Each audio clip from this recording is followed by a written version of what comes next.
semaine, des bonnes nouvelles. Une fois Shlema pour le moment de notre ami Stéphane Toiti. Un Mazal Tov pour l'anniversaire de notre ami Moshe Raphaël Ben Chassiba Halevi.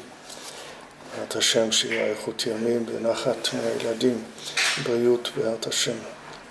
עלייה לארץ ישראל. Alors on est arrivé page 14, on était dans l'écouter à la route.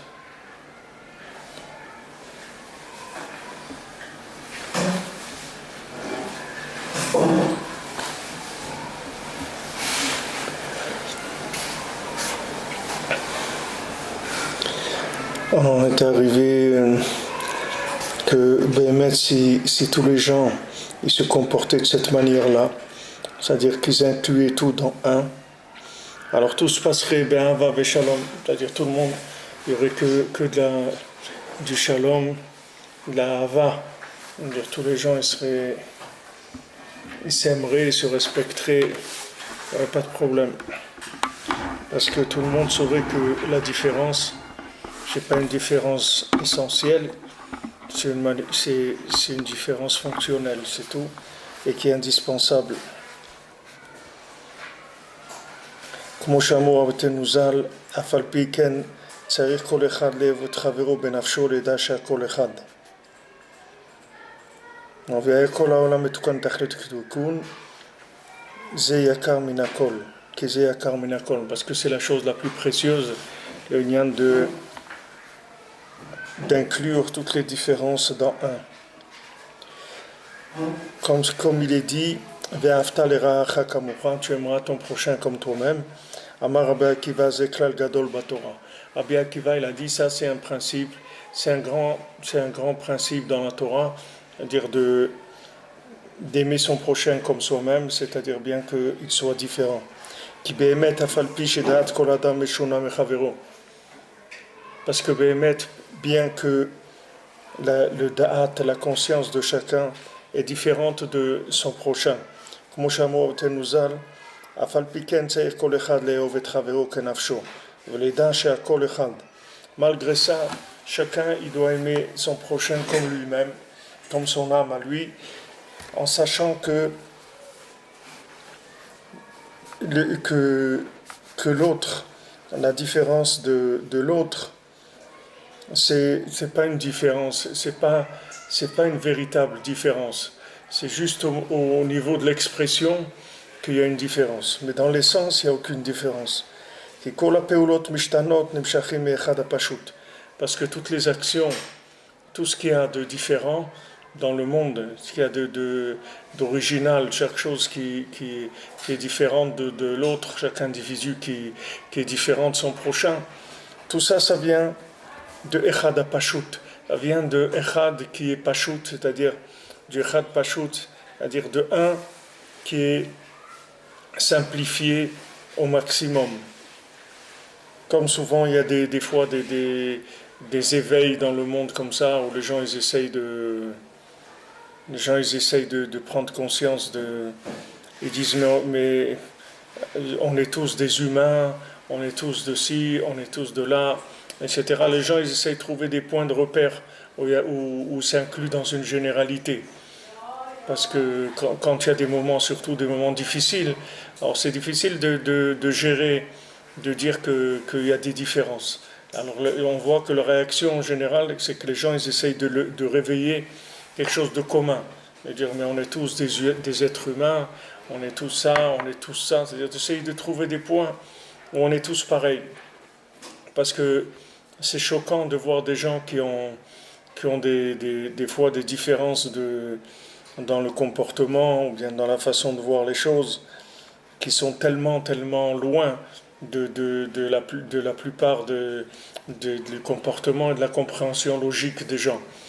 Alors quand on voit ça, il y a un réflexe de ramener tout vers un, en se disant mais attends, mais on est des êtres humains, on a tous on a une vie, on a ça, etc. On essaye de trouver des points communs pour essayer que la chose elle soit moins choquante, moins interrogatrice. והשם יתברך ברא כל אחד בדעה משונה מחברו דייקה. Akadosh Baruch Hu, il a créé chacun avec une façon de voir différente précisément. C'est-à-dire, Hachem, c'est lui qui veut cette différence-là. Il veut cette différence énorme entre les individus. כדי שכל אחד בשינוי דעתו ייכלל באחדות עם חברו. Pour que chacun, avec sa différence, de voir, sa façon différente de voir les choses, il s'inclut dans un avec son prochain. C'est-à-dire, c'est ça ce que Hachem il a voulu. Quand il a créé Adam Arishon, alors il était seul. Maintenant, quand il a créé Chava, alors il a créé une autre façon de voir les choses. Maintenant, ce qu'il voulait Hachem, c'est que Adam et Chava, chacun il sache que les deux ils sont soumis à Hachem. Peu importe leur façon de voir les choses, si on trace un trait, on va arriver que ce trait-là, il va amener à un seul point qui est Hachem. Alors ça, c'est quand il y a eu 2, et 3, et 4, et 5, et 1000, et des millions et des milliards, que tous ces individus-là, les Maasé, ils ont exactement la même origine et le même but. Juste pendant le voyage, il y a des différences, et que ces différences-là, c'est elles qui vont faire la grandeur d'Hachem. C'est-à-dire que plus il va y avoir d'aspects différents, et plus le Echad il va être grand. Plus on ouvre, c'est-à-dire on arrive à inclure à 180 degrés, et plus ça devient le Echad, il est grand. Si maintenant les gens qui étaient proches d'Hachem, ils ressemblaient, s'il y avait un prototype des gens qui sont proches d'Hachem. Si on dit voilà, quelqu'un qui est proche d'Hachem, il doit ressembler à ça. Alors ça serait les individus, ça serait comme une armée, ça serait des photocopies, c'est tout. C'est-à-dire les individus. Mais tout le charme, toute la beauté, toute la grandeur de Hachem, c'est que tous ces aspects-là, tellement différents, en fait, c'est une différence uniquement dans la manifestation des choses, dans les mesures, dans les mesures de la divinité. Quand maintenant vous mesurez la divinité différemment, alors ça donne un aspect différent. Par exemple, dans la matière, si vous prenez ce qui est mou, par exemple, quelque chose de mou, quelque chose de liquide, quelque chose de dur, c'est uniquement les sphirotes qui sont mourkavot, c'est-à-dire qui sont mélangés pour vous donner ça, qui font que la chose elle est molle ou elle est dure ou elle est liquide. Mais dans la racine, c'est tout echad. Il n'y a pas de différence entre un liquide et un solide dans son essence.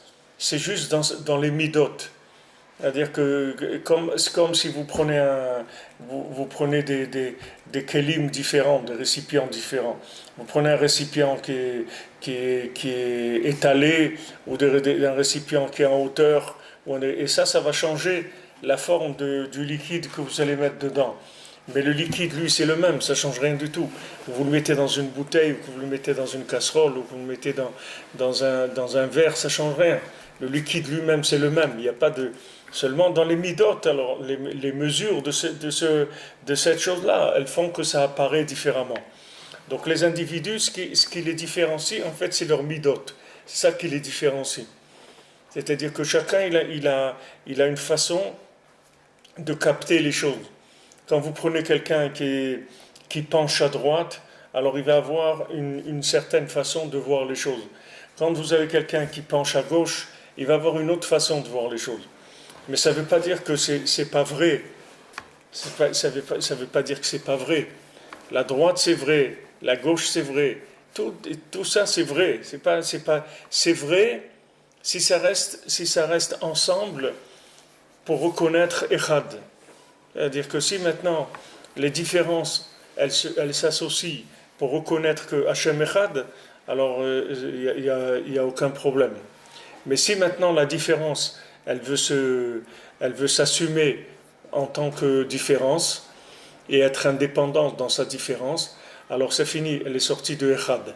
Et dès qu'elle sort de Echad, elle rentre dans l'opposition, si vous voulez. C'est pour ça que vous allez gouverner les partis politiques, vous avez la droite et vous avez la gauche. C'est-à-dire que, mais maintenant, cette droite et cette gauche, si les gens ils sont honnêtes, qu'est-ce qu'ils font? Ils travaillent pour le pays. Seulement, il y a des gens qui pensent que le principal, c'est les libertés, et les autres, ils pensent que le principal, c'est de structurer, d'assumer un minimum pour chacun. Et chacun il a sa façon de voir. Ça dépend de ses midotes, ça dépend les mesures, comment ils captent le principe de la vie. Il y a des gens qui vont penser que la vie, c'est une question d'organisation. Il y a des gens qui vont penser que la vie, c'est une question de miséricorde, de bonté, d'altruisme, de compassion. Tout ça, ça dépend d'où. Il y a des gens qui pensent que le principal, c'est d'informer les gens, de les éduquer, de faire disparaître l'analphabétisme du monde. Il y a des gens qui pensent comme ça, que si les gens ne sont pas analphabètes, alors c'est le chemin vers la vie, vers le bonheur. C'est leur façon de considérer la vie. Donc tous ces gens-là, ils vont traduire ce qu'on appelle la vie dans des idées qui sont différentes. Mais là, tant qu'il y a cette différence-là, ce n'est pas un problème, au contraire, c'est un avantage. Là où cette différence, elle va commencer à être dangereuse, si elle ne s'inclut pas avec l'autre. C'est-à-dire, s'il n'y a pas de shalom avec celui qui est différent, alors il y a un problème. C'est pour ça qu'on dit qu'à la création du monde, Hachem, il a jeté le Hémet par terre pour le shalom. Hachem, il a pris le Hémet, il a jeté au sol, et pour le shalom. Parce qu'un Hémet dans lequel il n'y a pas de shalom, alors c'est pas du Hémet. Ça ne peut pas être du Hémet. C'est-à-dire que c'est impossible que je sois connecté à ce qui inclut tout. Si maintenant la différence qui est à côté de moi, je ne peux pas la supporter. Donc ça veut dire que je crois que Hachem il est à droite ou je crois que Hachem il est à gauche. C'est-à-dire je ne crois pas que je suis un élément de manifestation de la vie. Je crois que je pense que la vie c'est ça. Et que Hachem il a créé le monde pour ça. Et celui qui n'est pas comme ça, alors il fait pas partie du voyage.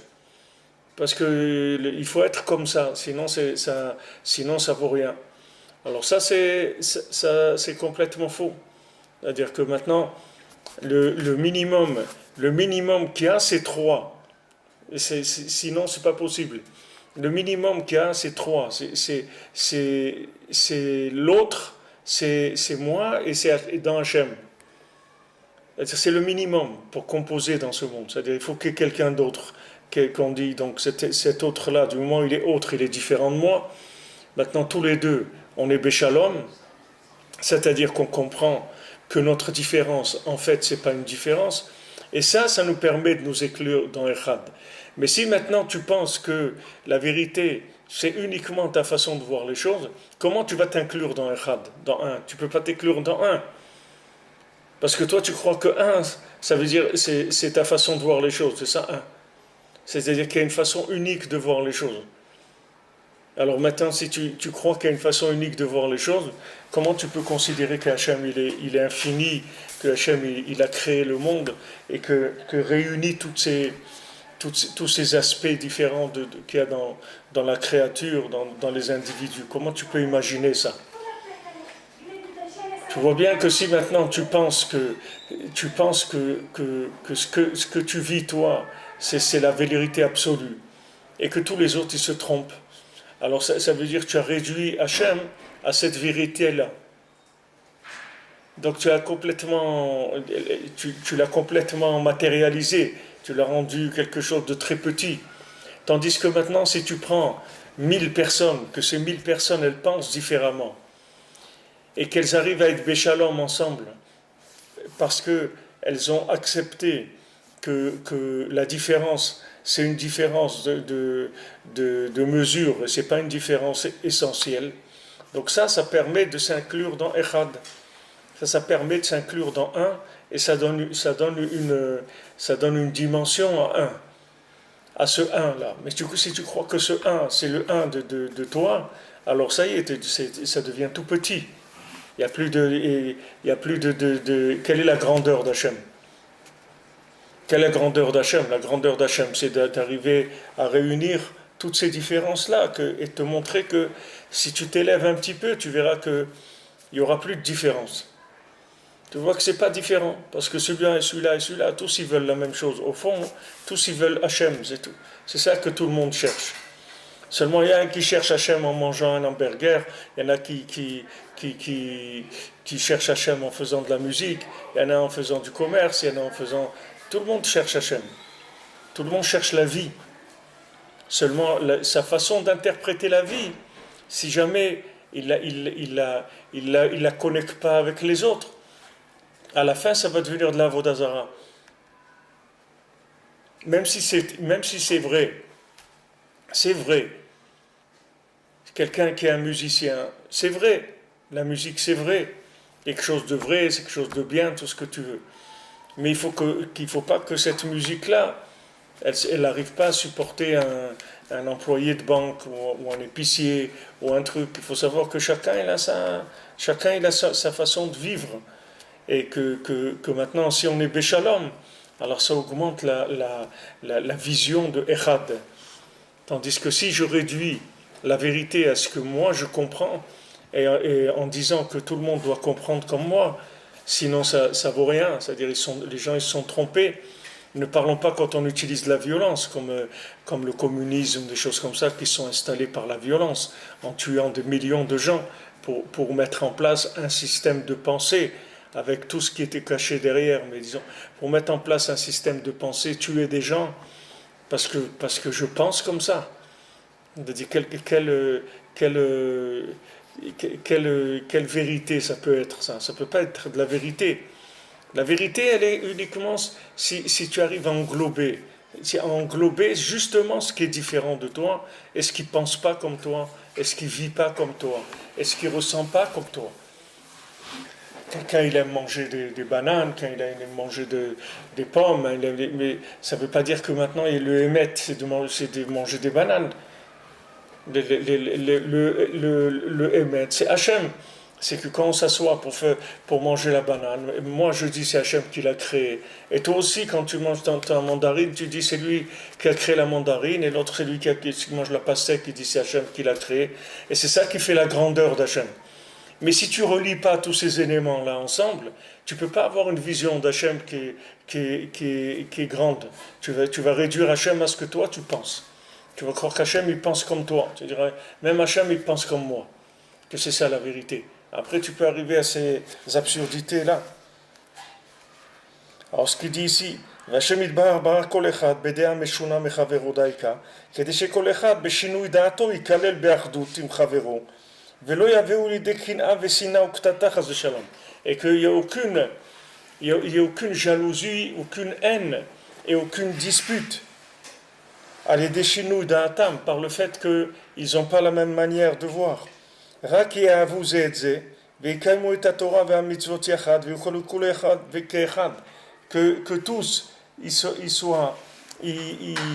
s'apprécient, ils s'aiment, ils se respectent, et que chacun il fasse la parole d'Hachem.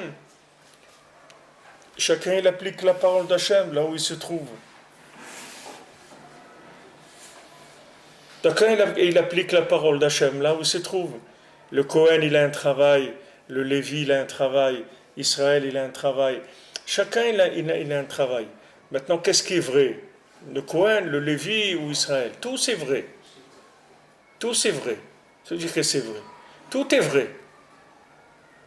Tout est vrai. C'est vrai, ça ne veut pas dire que je dois lui ressembler. C'est pas ça que ça veut dire, c'est vrai. C'est vrai, ça veut dire que je suis à ma place, j'ai ma façon de vivre les choses. Et lui, il a sa place, il a sa façon de vivre les choses, et on est béchalom. Mais je peux pas me moquer de tout celui qui ne pense pas comme moi.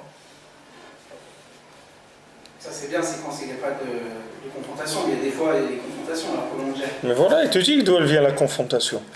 La confrontation, elle vient quand tu dépasses, si tu veux, la, la- la conscience de la vérité et que tu es tellement persuadé que tu as raison, que l'autre, tu es sûr qu'il se trompe. Il n'y a pas de place pour lui. Comme Rav Rambam Nachman dit, à Ouman, il y avait deux grands Breslevers, deux grands rabbanim qui s'occupaient de gérer toutes les questions qu'il y avait dans Breslev, etc. Maintenant, un jour, ils ont décidé que ça y est, chacun il prenait sa route et que celui qui veut consulter un, il consultait l'un, celui qui veut consulter l'autre, mais ils n'étaient plus tous les deux ensemble. Alors, avant, Madame Nachman, il dit comment c'est possible, ces deux grands-là? C'est des gens qui faisaient plusieurs heures d'Itbodedut tous les jours. Comment ça se fait qu'ils sont arrivés à se disputer comme ça, à dire bon, celui qui veut penser comme lui, qui pense comme lui, celui qui pense comme moi, il pense comme moi, mais on ne sera plus ensemble. Il dit comment c'est possible? Voilà, ils font Itbodedut tous les jours. Comment c'est possible qu'ils arrivent à se disputer? Alors, Rav Nachman, il dit parce que quand ils arrivaient pour faire Itbodedut, ils partaient de la base qu'il est sûr que lui il a raison. Et à partir de ça, après, il prie, il réfléchit, etc. Mais il ne remet pas en doute que peut-être la façon de voir de l'autre, elle est vraie aussi. Et que c'est comme ça que c'est bien. Qu'il y a un qui voit comme ça, et qu'il y a un qui voit comme ça. Et que c'est ça la grandeur. Comme je veux dire, Rabbeinu, tu ne peux pas dire Rabbeinu c'est ça, ou c'est ça, ou c'est ça. Rabbi Nachman, c'est voilà un Breslev, ce que c'est ça. C'est comme ça, c'est tout. Il y a pas ça. Il n'y a pas ce Inyan-là. Un Breslev, c'est quelqu'un qui est attaché à Rabbi Nachman, c'est tout. Après, à quoi ça ressemble? Chacun, il le vit comme il le vit. Chacun, il a sa façon de vivre les choses. Quand est-ce que ça commence la dispute? C'est quand tu penses que ta façon de voir les choses, elle est unique. Et c'est ça la vérité. Et tu n'es pas d'accord avec l'autre. Et l'autre, il n'est pas d'accord avec toi. Il dit, ah non, non, elle n'est pas question, ça c'est comme ça, et ça c'est pas autrement, etc. Et du moment où maintenant il y a de la dispute entre les gens, alors ça empêche de reconnaître Hachem. Si maintenant tu ne peux pas reconnaître, tu ne peux pas accepter une personne qui ne pense pas comme toi, comment tu vas pouvoir reconnaître Hachem? Que Hachem il est Echad de tous les Shinouim, de toutes les choses que tu vois dans le monde. Que tu vois un arbre, ou tu vois un poisson, ou que tu vois une vache, ou que tu vois un japonais, ou que tu vois un africain, ou que tu vois un slave, ou n'importe. Tout ça, c'est une seule chose. Comment tu peux imaginer une chose comme ça? C'est déjà celui qui est à côté de toi, que c'est une différence, tu n'arrives pas à l'inclure. Tu es obligé de l'exclure pour vivre ta vérité.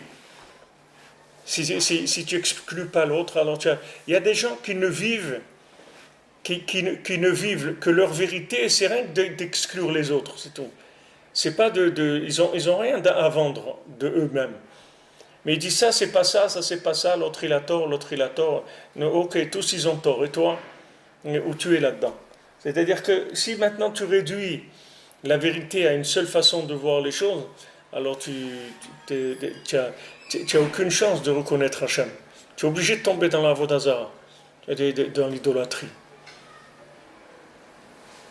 Il n'y a pas un lien de dispute. La dispute, c'est de vouloir imposer sa vérité. Tu ne peux pas imposer ta vérité. Toi, tu proposes, si tu penses que ta vérité, elle peut inspirer 50 personnes, ou 1000 personnes, ou 5000 personnes, ou 100 000 personnes. Alors cette vérité-là, tu la proposes aux gens. Mais tu ne peux pas imposer. Tu ne vas pas imposer aux gens la vérité. Tu proposes, c'est tout. Tu ne peux pas imposer. C'est pour ça que Rabbeinu, il insiste énormément sur le fait de ne pas prendre le devant dans la transmission, de ne pas aller au-delà de ce que la personne elle a demandé. de ne pas donner à quelqu'un ce qu'il n'a pas demandé. C'est-à-dire que d'abord regarder qu'est-ce qu'il demande, qu'est-ce qu'il cherche, et lui fournir ce qu'il cherche. Adapter la vérité à ce que lui cherche. Rabbi Nathan, il croit pas que Rabbeinu il va mourir. Alors Rabbeinu lui dit rien de tout ce qu'il veut lui dire. Rabbeinu voulait lui dire beaucoup de choses qui étaient un testament. Mais comme Rabbi Nathan ne voulait pas croire que Rabbeinu allait mourir, donc Rabbeinu lui a rien dit, c'est tout. C'est-à-dire que dès que tu commences à forcer un petit peu, ça veut dire que au bout de ça, il va y avoir une division dans la prise de conscience d'Hachem. Il faut que tu fournisses ce que l'autre, il peut entendre et il veut entendre. Et c'est pour ça que ça dure. Pourquoi l'histoire du monde, elle dure? Si maintenant on pouvait convaincre tout le monde en un moment, en une journée, on ferait une journée porte ouverte pour toute l'humanité. Et puis ça y est, à la fin de cette journée, Mashiach il vient, il n'y a pas de problème. Mais c'est pas comme ça. C'est-à-dire qu'on est obligé de faire des tris et des tris et des tris et des tris, de manière à ce que toutes les différences, elles arrivent à Echad. Que toutes ces choses-là, que tu vois, toutes ces façons de penser, de vivre, toutes ces théories qui existent dans le monde, que tout ça vienne vers Echad. C'est ça ce qu'on attend. C'est pour ça que ça prend du temps. C'est pour ça aussi chaque enfant qui naît, alors ça approche la Géoula aussi. Parce qu'un enfant, c'est encore une façon de voir les choses. Et si cette façon de voir, elle s'inclut dans un, alors on a agrandi la vision d'Hachem. Mais c'est à les deux côtés, c'est-à-dire que la différence, elle va donner aussi beaucoup de goût et de dimensions, comme dans un plat, tu vas mettre des épices, tu vas mettre ça, tu vas mettre l'autre, et c'est ça qui va donner le goût du plat. Mais d'un autre côté aussi, ça ouvre des opportunités de scission et après de dispute, en disant non, tous vous trompez tous, la vérité c'est ça.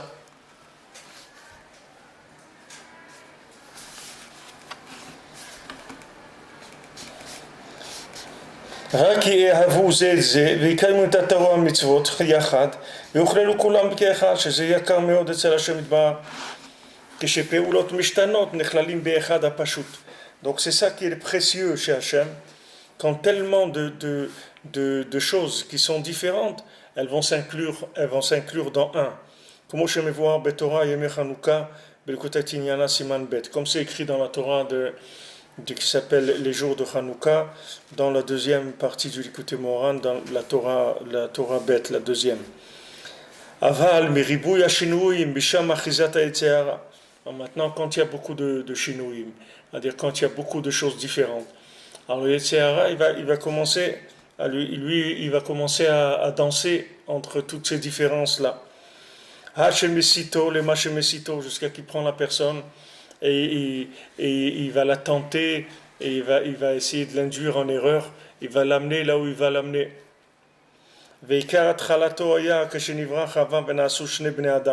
Voilà, le début, ça s'est fait quand Chava est né et qu'il y a eu deux individus.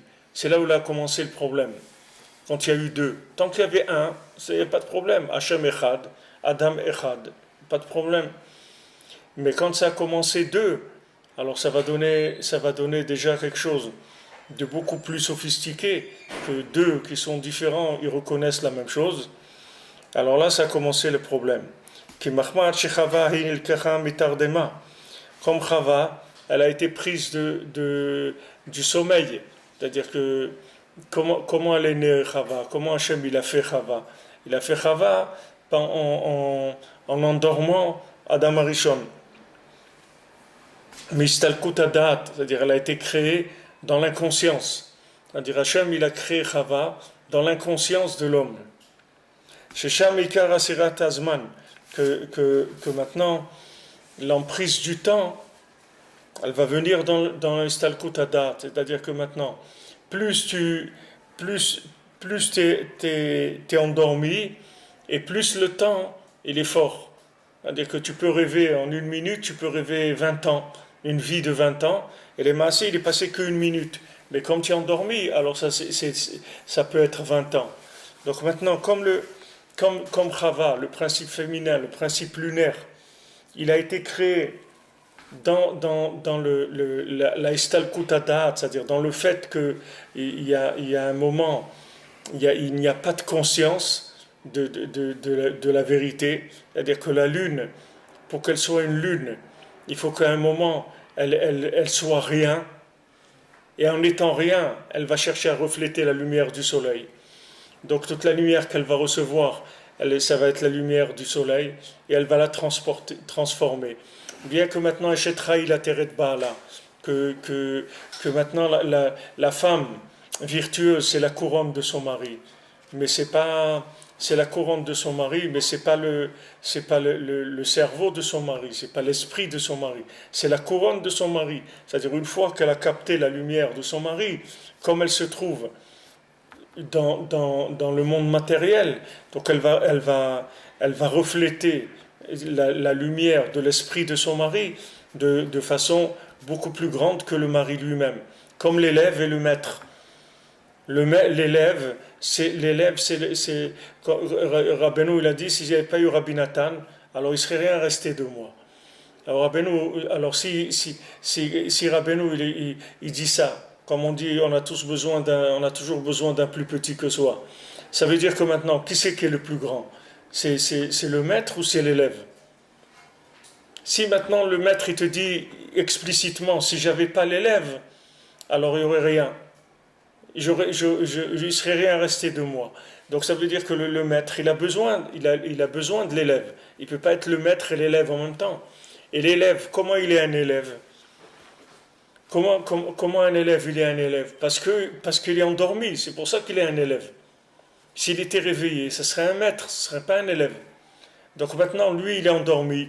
C'est-à-dire que lui, il n'a pas une vision essentielle, mais il a une vision que de reflet. Il n'a pas une vision essentielle. Tandis que le maître, il s'approche de la vision essentielle. Le maître, il monte, il est proche de l'infini. Donc sa vision, elle est dans l'essence, elle n'est pas dans l'image, elle n'est pas sur l'écran.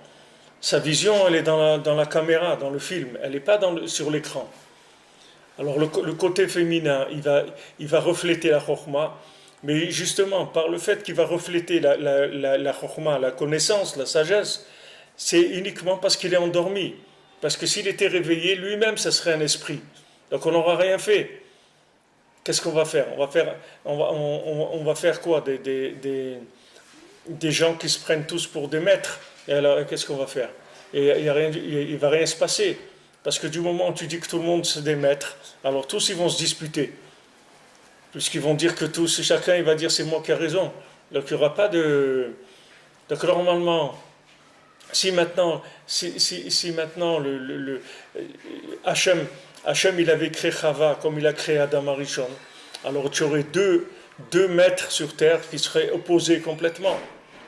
Tandis que là, l'opposition qui peut venir entre Chava et Adam Arishon, c'est pas une opposition d'essence. Parce que Chava, elle sait très bien qu'elle n'est pas solaire, qu'elle est lunaire. Alors la seule chose, c'est uniquement des ajustements, mais c'est pas dans l'essence. Dans l'essence, il y a aucune différence. C'est-à-dire que chacun, il ne fait que représenter ce que Hachem il veut qu'il représente. Mais le fait que le féminin, ça a été créé dans le sommeil, c'est-à-dire dans la non-conscience, c'est ça qui va permettre après de toute l'emprise du mensonge. C'est pour ça que le serpent, il s'est adressé à Chava, pas à Adam. Il ne peut pas parler avec Adam, le serpent. Parce que Adam, il est comme on dit, Keli Rishon, c'est-à-dire il est la parole d'Hachem directement dans le premier homme. Donc tu ne peux pas dire à Adam, tu ne peux pas venir lui raconter des choses. Lui, il a entendu d'Hachem directement.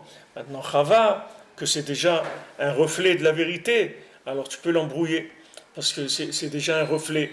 Donc il suffit de la décaler un petit peu, de lui faire soit exagérer, soit diminuer, soit changer un tout petit peu la dose de la vérité, et ça y est, ça a sauté. La chose, elle a sauté. On peut faire le chibour avec ce qu'il a la Torah, Chava, c'est Noga. C'est-à-dire, d'un côté, avant la Brit Olam, elle est pure, et de l'autre côté, elle a Ouais, aussi exactement. du sheker, elle est entre Exactement. C'est Khazak. Elle se trouve, de Adam, on peut dire qu'Adam c'est Moria. ouais, elle se trouve dans Noga, tout à fait. C'est-à-dire qu'elle peut s'inclure d'un côté ou elle peut s'inclure d'un autre. Ça dépend de son degré de lien avec son mari. C'est ça qui va. Donc, elle doit entretenir le lien et lui doit entretenir le lien. C'est-à-dire, c'est ça qui va permettre après à tout ce qui est lunaire de s'inclure. Qui mahma shechava il nikacha mitardema, mistalkut adat, shesham ikar chizat azman. Donc là-bas, il y a toute l'emprise du temps. D'accord? Pourquoi maintenant Rabbi Nathan il rend tout ce lien de l'emprise du temps?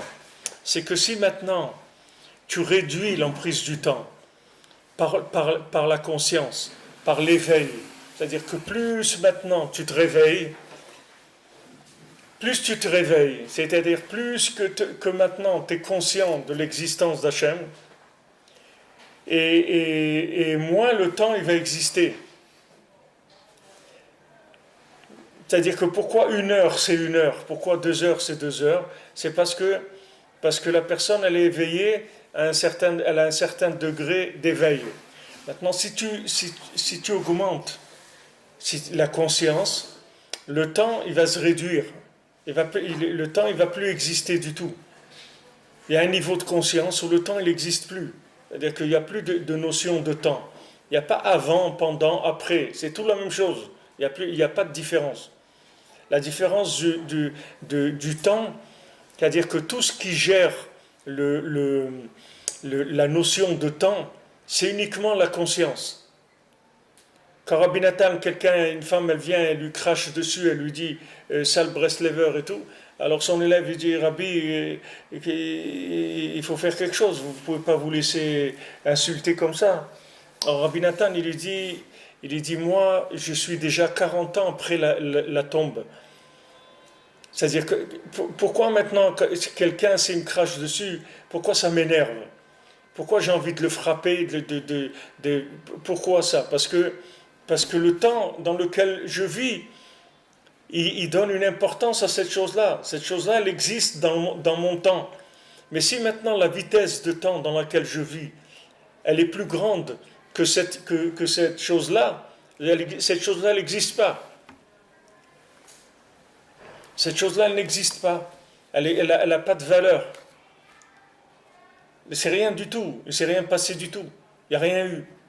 Tu ne te rends même pas compte qu'il y a eu quelque chose.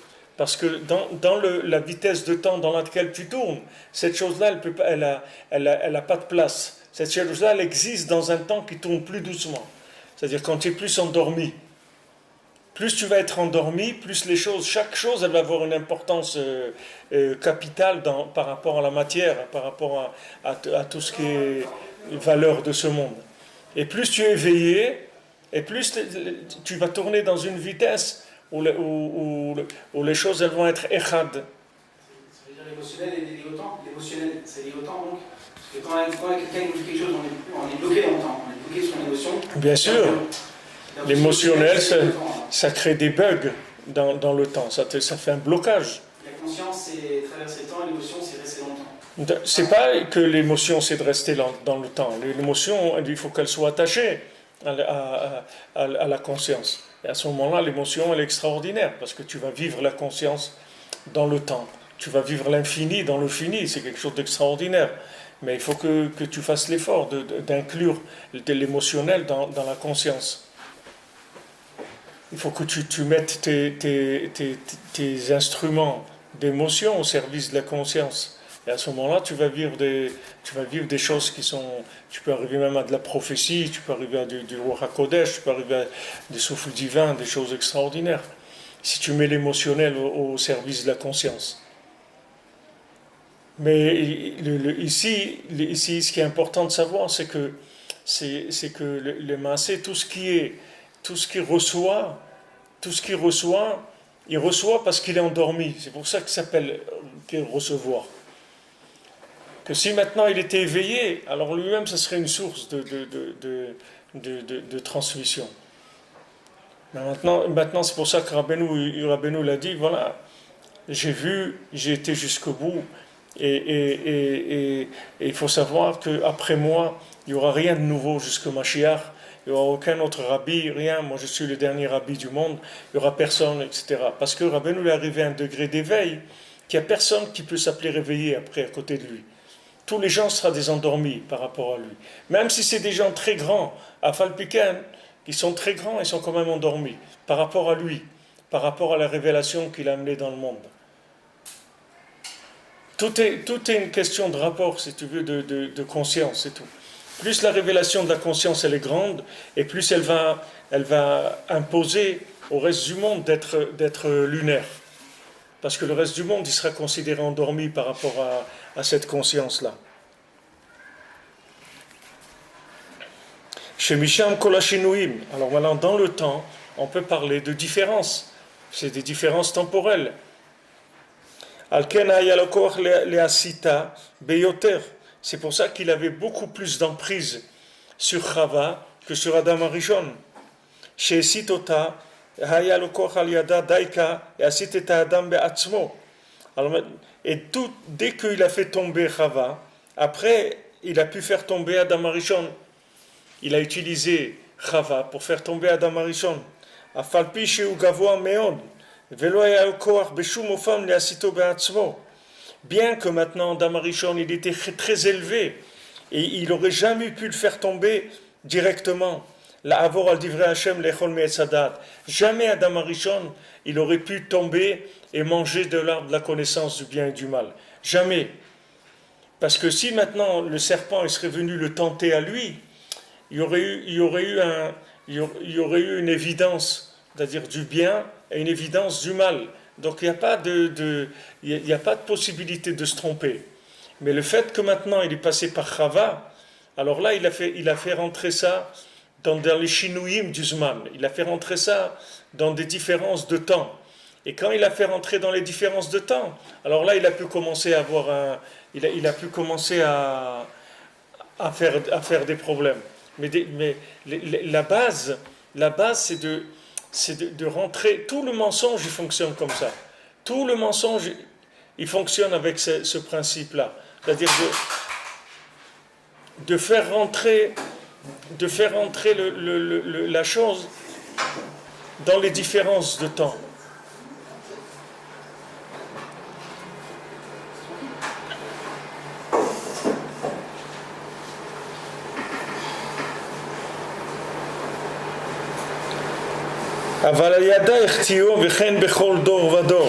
Donc Rabbi Nathan, maintenant on n'est pas en train de faire le procès d'Adam Arishon et de Chava, c'est pas ça qui nous intéresse.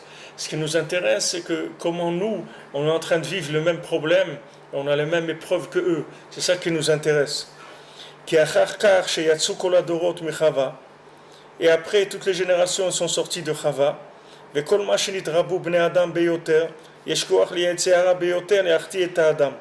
Donc maintenant, plus il va y avoir d'individus, et plus il va y avoir une possibilité que le Yetzer fasse tomber la personne. Il va l'embrouiller. Il peut l'embrouiller parce qu'il y a beaucoup de façons de voir les choses. Donc ces différences de vision des choses, c'est ça qui va permettre au Yetzer de rentrer et de tenter les gens.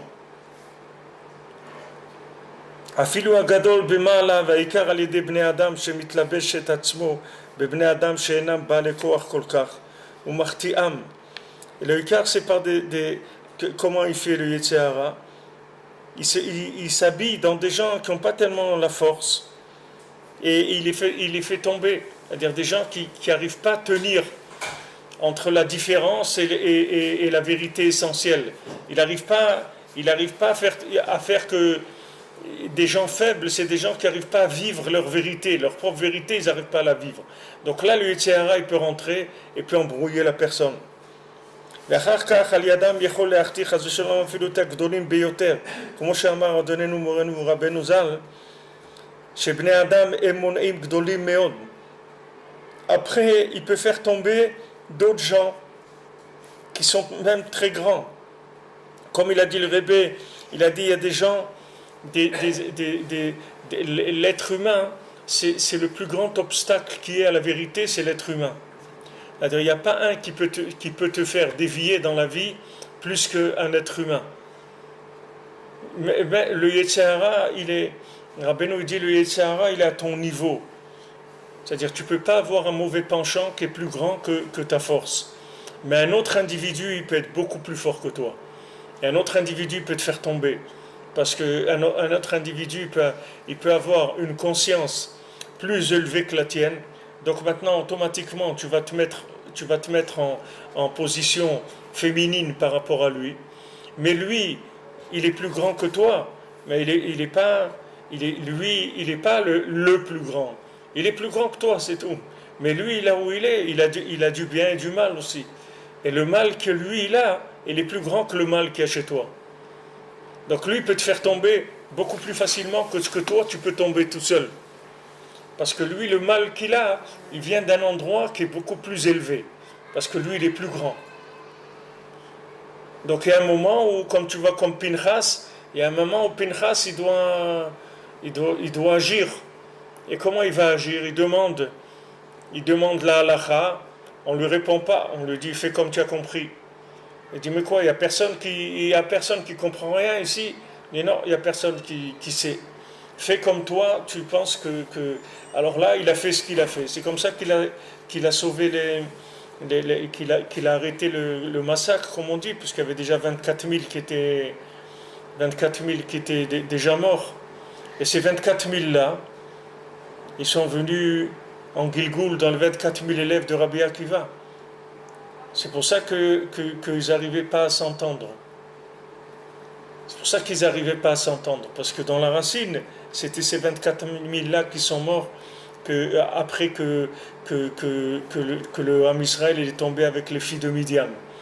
Alors quand Hachem il a commencé à envoyer la Magefa, il a commencé à envoyer cette destruction-là, il y a 24 000 qui sont morts. Et s'il n'y avait pas eu Pinchas, ça aurait continué beaucoup plus. Mais Pinchas, il devait faire un acte qui était un acte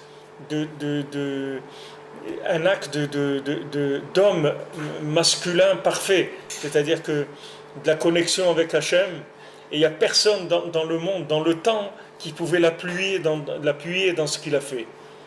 Il n'avait aucun appui dans le féminin. Il était seul à avoir reçu cette vision des choses et savoir ce qu'il fallait faire. Donc à ce moment-là, il a décidé, il a fait ce qu'il a fait, et avec ça, il a arrêté la Magefa. Et c'est pour ça qu'il est devenu, c'est-à-dire qu'il est Cohen, c'est-à-dire qu'il est devenu un Cohen, parce que le Cohen, c'est ça. Le Cohen, il est direct, il est en direct. Le Cohen, c'est le masculin, le masculin parfait. Le Lévi, c'est féminin. Mais le Cohen, c'est masculin. Donc lui, quand Pinchas, il a pris une décision comme ça, qui n'était pas basée, il n'a pas pu trouver des hommes qui l'appuient sur sa décision. Il n'y avait personne qui pouvait l'appuyer. Et il a fait ce qu'il avait à faire. Avec ça, il a été métaken. Mais quand même, ces 24 000 là qui sont morts, ça veut dire qu'on n'est pas arrivé à les réparer parce qu'ils sont morts. On n'est pas arrivé à les faire tchouva. Ils sont morts. Alors le fait que maintenant ils sont morts, ils sont revenus dans les 24 000 élèves de Rabbi Akiva. Et après, ils se disputaient. Il n'y avait pas de shalom benem. C'est normal, parce qu'ils venaient de cette différence-là. C'est-à-dire que cette différence-là basique, c'est-à-dire qui est l'alliance. Du moment où quelqu'un il abîme l'alliance, ça veut dire il est plus avec Echad, c'est-à-dire il rentre dans les Shinouim, il rentre dans le temps, il rentre dans ce qu'il voit, dans ce qu'il sent, dans ce qu'il pense, dans tout ce qu'on veut. Du moment où quelqu'un il a abîmé l'alliance, donc il est plus connecté à Echad. Il est abandonné dans le vécu, c'est-à-dire il va aller à droite, à gauche, il va faire ce qu'il a envie, ce qu'il pense, ce qu'il a compris, ce que son voisin lui a dit, ce que l'autre lui a dit, voilà, il est en ballottage dans le monde, il ne peut pas s'affirmer. Maintenant, s'il veut s'affirmer, il faut qu'il arrange l'alliance, c'est la première chose qu'il faut qu'il arrange. Qu'il n'arrange pas l'alliance, il ne peut pas y avoir de vérité, puisque la vérité, elle dépend du lien qu'on a avec Echad, c'est ça la vérité. Plus le lien avec un il est grand, et plus c'est de la vérité. Donc maintenant le monde, comme ça que le Yetzer Hara, il trompe le monde. C'est-à-dire le fait que maintenant, il y a tellement d'individus, il y a tellement de différences entre les individus, des différences de vie, de vision des choses. Lui, il va rentrer là, dans ces différences-là pour faire du mal à la personne en lui disant, voilà, ça c'est vrai, ça c'est pas vrai.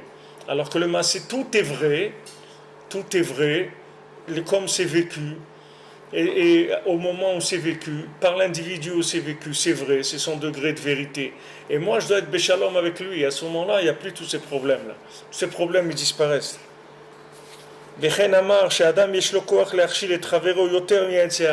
Voilà, Rabbeinu il a dit, ça c'est une sikha dans Sikhot Haran, que Rabbeinu il a dit, un homme il peut faire tomber son prochain plus que l'Yetzer Hara. À Ensham. Donc c'est ce que je vous ai dit, que l'homme, lui, il a un Yetzer Hara à son niveau, tandis que l'autre, il peut venir avec un Yetzer Hara beaucoup plus grand. Rabbeinu, il a dit, à son époque, il y avait un rébé, un admour, un rabbi, que Rabbeinu, il a dit, ce rabbi-là, il est arrivé à ce que tous ses élèves, ils se lèveront pas à la résurrection des morts. Tellement il les a abîmés, tellement il les a détruits, que tous ses élèves, ils ne pourront pas se lever à la résurrection des morts, les élèves qu'il avait. Tellement parce que c'était quelqu'un de grand. Mais si cette personne qui est grande, elle n'est pas soumise à Moshe Rabbeinu, alors plus il est grand et plus il est dangereux. Plus il est grand, plus il est dangereux. Quand le Rav de Tchérin, qui était un des Gdolim de Breslev, c'est un des plus grands rabbanim qu'il y avait dans Breslev, quand il est décédé, avant de mourir, il a dit il y a toute une tzava, il y a tout dans Korveor, là-bas, vous pouvez regarder, il y a toute la tzava, le testament du Rav de Tchérin. Mais quand on lui a demandé où l'enterrer, il a dit vous m'enterrez à côté du plus petit du Ham Israël qui a été à Ouman, qui a déjà été à Ouman, et pas à côté du plus grand qui n'a pas été à Ouman. Il ne voulait pas un voisin comme ça qui n'a pas été à Ouman. Il ne voulait pas être enterré et avoir un voisinage comme ça. Il ne voulait pas. Et lui, c'était un gadol, c'était un génie. Dans la Torah, il était rave à l'âge de 16 ans. C'était un très très grand. C'était un descendant du Rav Aaron de Breslev. C'était un gadol. Mais lui, c'était clair dans sa tête. C'est-à-dire que maintenant, une vérité qui n'est pas attachée avec Moshe Rabbeinu, elle est beaucoup plus dangereuse qu'un mensonge qui est attaché à Moshe Rabbeinu. Parce que même un mensonge qui est attaché à Moshe Rabbeinu, il va se rattraper. Il va se rattraper. Un mensonge qui est attaché à Moshe Rabbeinu, il va se rattraper. C'est-à-dire que si maintenant une personne, elle a des faiblesses, elle a des difficultés, elle n'arrive pas, elle a des ta'avot, elle a des problèmes, etc. Tout ça, ça va se rattraper. Mais si maintenant quelqu'un, il est séparé de Moshe Rabbeinu, alors il peut monter comme Korach des théories jusqu'à l'infini. Il peut se tromper. Et plus la personne elle est grande, et plus elle va devenir dangereuse. Parce que plus la personne elle-même elle va être grande, plus le mal qui va venir chez lui en proportion de sa grandeur, il va être dangereux pour les gens qui vont dépendre de lui. Donc ça, il y a tout un limoud sur ça dans Ilchot Basar Vechalav de Rabbi Nathan.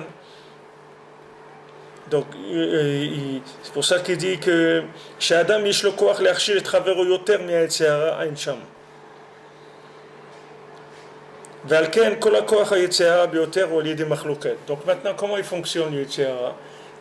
Il a une arme principale, c'est les disputes. C'est-à-dire le fait que les gens ils voient les choses différemment, ça, il n'y a pas de problème, mais après ils se disputent, c'est-à-dire imposer leur vérité.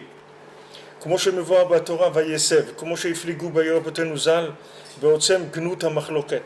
Comme nos sages, ils ont tellement parlé de la machloket, comme quoi c'était quelque chose de terrible. C'est ça qui a détruit le deuxième temple. Le deuxième temple, il a été détruit par la dispute, par le fait que les gens se disputaient. C'est ça qui a détruit le deuxième temple. Et s'il n'est pas reconstruit, le troisième, ça veut dire qu'on est toujours dans ce problème. On n'est pas sorti de ce problème-là encore. Voilà, il dit Rabbi Nathan. Pourquoi on n'est pas retourné sur notre terre? C'est-à-dire que pourquoi maintenant il y a des gens, il y a des juifs qui habitent en dehors d'Eretz Israël? C'est uniquement parce qu'il y a des disputes, c'est tout. C'est pour ça que les gens ils habitent en dehors d'Eretz Israël. Il y a qui disent ouais, les sionistes c'est pas vrai, l'autre il dit les religieux c'est pas vrai, l'autre il dit les trucs c'est pas vrai, l'autre il dit que les Palestiniens c'est pas vrai, l'autre il dit ça.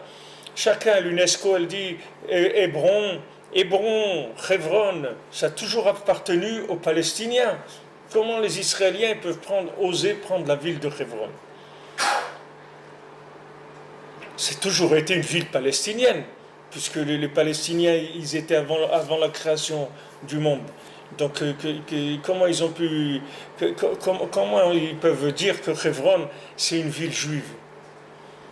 Ça ne peut pas être une ville juive. Heureusement que c'est le seul lopin de terre qu'Abraham Avinu l'a payé 400 pièces. Il a payé plein pot, comme on dit.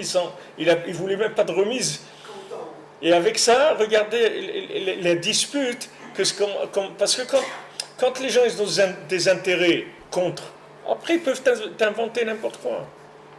Même l'UNESCO eux-mêmes, après, et ça va devenir du mensonge. Parce que l'UNESCO eux-mêmes, ça appartient aux Palestiniens. Puisque les Palestiniens, pourquoi il existait l'UNESCO? Pour défendre les Palestiniens. Donc les Palestiniens, ils sont avant l'UNESCO. Et après, tu peux faire des salades, tout ce que tu veux. Après, il n'y a plus de... Les Palestiniens, c'est avant la création de l'homme, pas avant la création de l'homme. Ben Kodesh, alors maintenant,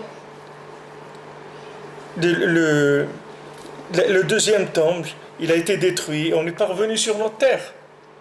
Pourquoi les gens ne viennent pas habiter en Eretz Israël? C'est parce qu'il y a des disputes, c'est pas pour autre chose. Parce que des chinouilles, des hontes, il y a tellement de façons différentes de voir les choses. Et que les gens, les uns, ils attaquent les autres. Au lieu que les gens ils soient Beyachad, qu'ils vivent la chose. Beyachad, c'est-à-dire que déjà on est en Eretz Israël. Alors, Baruch Hashem, qu'on est là, il faut montrer à Hashem on s'aime les uns les autres, on s'accepte les uns les autres. Que c'est pas parce que quelqu'un il est en short ou que l'autre il est en truc et tout qu'il n'y a pas de différence. Qu'on est là, c'est tout. Déjà, Baruch Hashem, qu'on a trouvé un lopin de terre sur lequel on est d'accord qu'on doit être là. C'est déjà extraordinaire qu'il y a tellement de gens différents sur la même terre.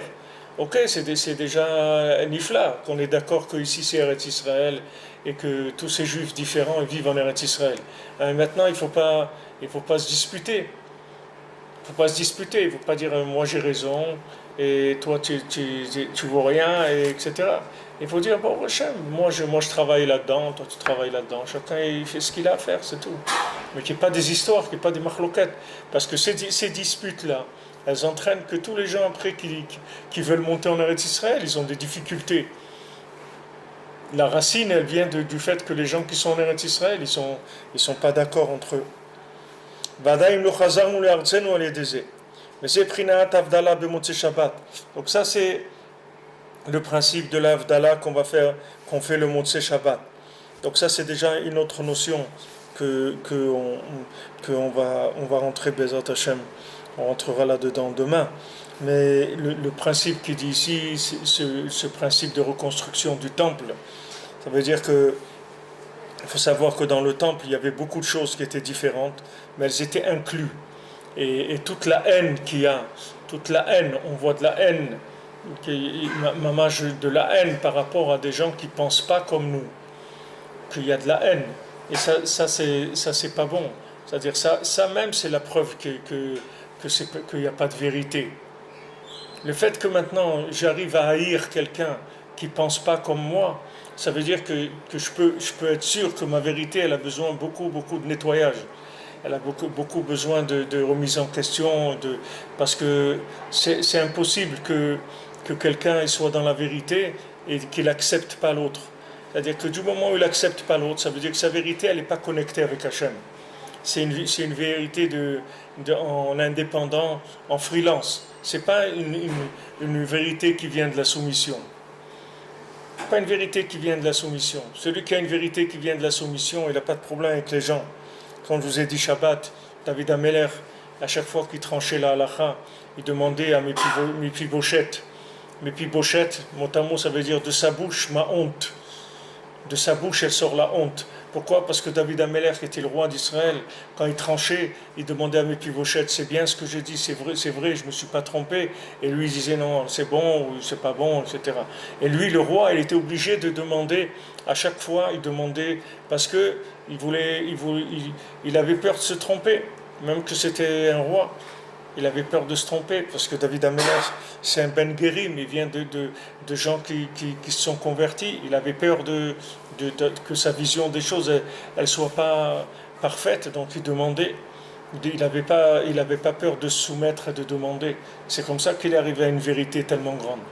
C'est pas parce qu'il s'est imposé en tant que patron, c'est justement parce que il demandait pour chaque chose, il était là en remise en question permanente. C'est ça qui a fait de lui qu'il était un roi et qu'il aimait tout le monde, qu'il n'avait aucun problème. Comment il était Mechabed Shaoul, comme il honorait Shaoul. David Ameller, il disait Shaoul, parce que Shaoul, c'est pas un Balchouva, c'est pas un guerre. Shaoul, c'est depuis l'âge qu'il ait 1 an ou l'âge qu'il avait, il n'a jamais fauté, Shaoul. C'est des grands tzadikim. David Ameller, c'est pas la même chose. Il savait d'où il venait. Donc il était tout le temps en train de remettre en question sa vérité, et tout le temps de la vérifier, etc. C'est ça sa grandeur. Sa grandeur, c'est-à-dire qu'il n'était pas sûr 100%, il était même sûr de rien. Il était tout le temps en train de chercher des confirmations sur ce qu'il allait faire, sur ses décisions. Quand il voulait prendre un tranché, il demandait, voilà, est-ce que c'est comme ça, c'est pas... Toujours il avait cette remise en question. Et cette remise en question, c'est ça qui donne le shalom. Si tu ne remets pas en question ta vérité, tu ne vas pas être shalom avec les gens. Tu vas prendre une vérité, tu vas la sceller, tu vas la scléroser. Et après, avec ça, tu vas sortir contre tout le monde. Tu vas supporter personne. Parce que tu vas avoir une vérité qui est tellement raide qu'elle peut s'adapter avec rien. Et il n'y a rien qui va permettre à cette vérité de circuler. Il faut qu'elle soit remise en question sans arrêt. Sinon, après, on rentre dans la haine automatiquement. Parce que tous les autres, c'est des concurrents après. C'est des concurrents, des opposants à la vérité. Comment quelqu'un peut voir un autre juif comme étant opposé à la vérité? Comment quelqu'un peut se permettre ça? Surtout un juif qui vit en Eretz Israël. Comment il peut penser quelque chose comme ça? C'est pas quelque chose qu'on peut... ça fait pas plaisir à Hachem. Il ne faut pas croire qu'Hachem il est content de ça. Parce que si on se trouve sur la terre, qui est une terre d'unification, et que là-dedans on n'arrive pas à s'accepter les uns les autres, à se respecter, et même à s'aimer, c'est un problème. Il y a un problème. Comment on va reconstruire? C'est ce qu'il dit ici, que c'était la destruction du deuxième temple, et c'est pas fini. Et voilà, il dit la phrase d'après, il dit c'est pour ça aussi qu'on ne retourne pas. C'est à cause de ça qu'on n'est pas revenu encore sur notre terre. Même si on est là installé, mais on n'est pas revenu sur la terre comme elle doit être. On est revenu quelque part. On est en Eretz Israël, on est proche d'Eretz Israël. Mais c'est pas Eretz Israël comme elle devrait être pour donner tout ce qu'elle doit donner. Parce que s'il n'y a pas de shalom entre les gens, la terre elle peut pas donner tout ce qu'elle a à donner. On continuera demain chez Shavuot Tov, de bonne santé, des bonnes nouvelles et des bonnes choses. La foi pour tous les malades, que des bonnes choses.